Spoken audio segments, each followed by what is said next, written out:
மோத்தி மாமா பத்தியா படிக்காம எவ்வளவு கஷ்டப்படுறேன். நல்லா படிச்சாதான் பெரிய ஆள் ஆக முடியும். ஐயா ஆயா படிக்கவே இல்ல. ஆயா மட்டும் இப்படி பெரியவங்கள ஆனாங்க. அதே மாதிரி நானும் பெரியவங்கள ஆயிடுவோம் மாமா. மூஞ்ச பாரு, இவகிட்ட போய் சொன்ன பாரு. வா இவளுக்கு போய் அட்வைஸ் பண்றேன் பாரு.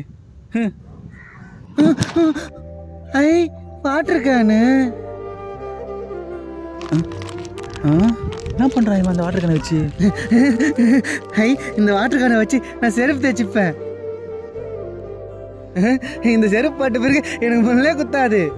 அடச்சே, ஒரு செருப்பு இல்லாம இவ்வளவு கஷ்டப்படுறாரு. ஐ செருப்பு ரெடி பண்ணிட்டேன். இனிமே எனக்கு காலில் முள்ளே குத்தாது. ப்ரோ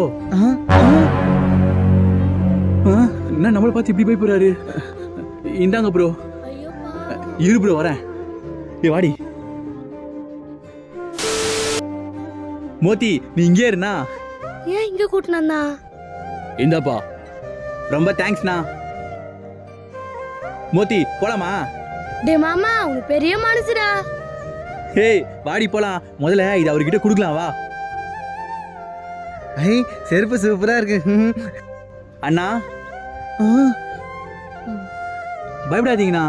இந்தாங்க. எனக்கா? ஆமாங்கண்ணா இந்தாங்க.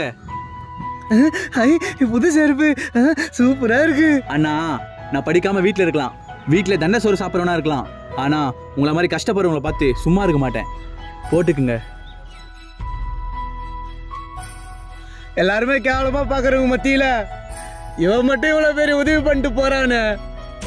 இந்த உலகத்திலேயே அதிகமான பவரே ஹியூமனிட்டி தான். அதை தான் இப்போ நம்ம பண்ணோம். புது செருப்பு எப்படி இருந்து பார்க்கலாம். பாட்டுருக்கானா?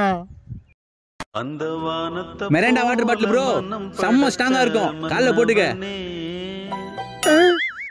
அட பாவி. என்ன மாதிரி உதவி செய்யறவங்க இருக்கிறதால தான் இந்த பூமி இன்னும் சுத்துது.